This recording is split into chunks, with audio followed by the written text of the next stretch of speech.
కాంగ్రెస్ అంటేనే corona virus కంటే ప్రమాదకరమని BRS working president KTR sensational comments చేశారు.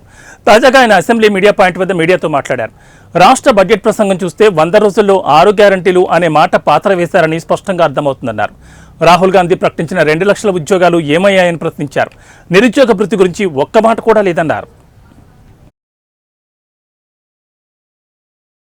రుజువు చేస్తే మేము మా శాసనసభ్యత్వాన్ని వదులుకుంటామని చెప్పి కూడా చెప్పినాం. కానీ ప్రభుత్వానికి సోయి లేదు, వాళ్ళకు ఆలోచన లేదు. కాబట్టే రుణమాఫీ జరిగిందో జరగలేదో కూడా వాళ్ళకే అర్థం కాని పరిస్థితిలో ఉన్నారు. ఇంకా రైతు కూలీలకు ఆర్థిక సాయం అని చెప్పి నమ్మబలుకుతా ఉన్నారు. 1 కోటి మంది రైతు కూలీలకు ఎవరికైతే ఉన్నదో వారికి సాయం చేస్తామని మాట ఇచ్చి 12,000 రూపాయలు అని చెప్పి అబద్ధాలు చెప్పి ఇవాళ అది అలాగే మహిళలకు తులం బంగారం, నెలకు 2,500 గురించి అసలు ప్రస్తావనే లేదు. రేవంత్ రెడ్డి చేతగాంతనానికి నిలువుటద్దమని బడ్జెట్ చెబుతుందన్నారు. ఏడాది కాలంలో 1,60,000 కోట్ల అప్పులు చేసింది కాంగ్రెస్ ప్రభుత్వం. బీఆర్ఎస్ ప్రభుత్వం ఏడాదికి 40,000 కోట్ల అప్పులు చేస్తేనే అప్పులు చేస్తారని చెప్తున్నారు. ఇవి అప్పులు కాదా అని ప్రశ్నించారు. కాంగ్రెస్ ప్రభుత్వ హయాంలో హైదరాబాద్ మహానగరం అధ్వానంగా మారిందన్నారు. బట్టి విక్రమార్క ఉపన్యాసం తర్వాత 6 గ్యారంటీలు గోవిందా అని స్పష్టంగా అర్థమైందని చెప్పారు కేటీఆర్. రుజువు చేస్తే మేము మా శాసనసభ్యత్వాన్ని వదులుకుంటామని చెప్పి కూడా చెప్పినాం.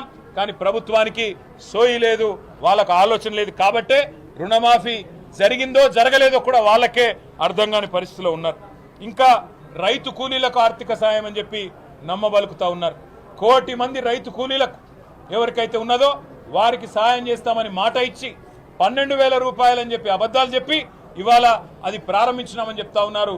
రాష్ట్రంలో ఏ గ్రామానికి వస్తారో రండి, ఏ ఒక్క గ్రామంలో కూడా రైతు కూలీలందరూ నిజంగానే మాకు 12,000 వచ్చింది అంటే మేము ఏ శిక్షకైనా సిద్ధమని చెప్పి కూడా మేము తెలియజేస్తా ఉన్నాం. ఒక్క మాటలో ఈ బడ్జెట్ గురించి చెప్పాలి అంటే నిన్నటిదాకా 20% కమిషన్ గవర్నమెంట్ ఇది.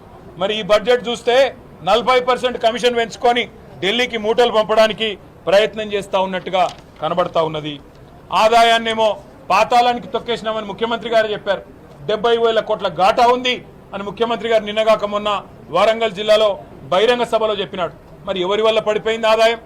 నీ తెలివి తక్కువతనం వల్ల, నీ ప్రభుత్వ అసమర్థత వల్ల, నీ చేతగాని విధానాల వల్ల, నీ నెగటివ్ పాలసీస్ వల్ల, నీ నెగటివ్ పాలిటిక్స్ వల్ల కాదా? నేను ముఖ్యమంత్రి గారికి కూడా చెప్తా ఉన్నా, రోజు రంకెలు వేయడం కాదు మీడియా ముందు ప్రజల ముందు. అంకెలు ఎందుకు ఆగమైనాయో చెప్పు. రంకెలు వేయడం ఈజీ, కానీ అంకెలు ఎందుకు ఆగమైనాయి, ఎందుకు ఆర్థిక పరిస్థితి అధ్వానంగా మారిందో చెప్పు. బట్టి గారు గత సంవత్సరం బడ్జెట్లో పెద్ద డైలాగ్ కొట్టినారు. మా బడ్జెట్ వాస్తవాలకు దగ్గరగా ఉంది, మేము నేల విడిచి సాము చేయలేదు, గాల్లో మాటలు మాట్లాడలేదన్నారు. మరి అలా బట్టి గారిని అడుగుతా ఉన్నా, ఎందుకు మరి మీ బడ్జెట్ అంచనాలకు చేరుకోలేకపోయింది? ఎందుకు మీ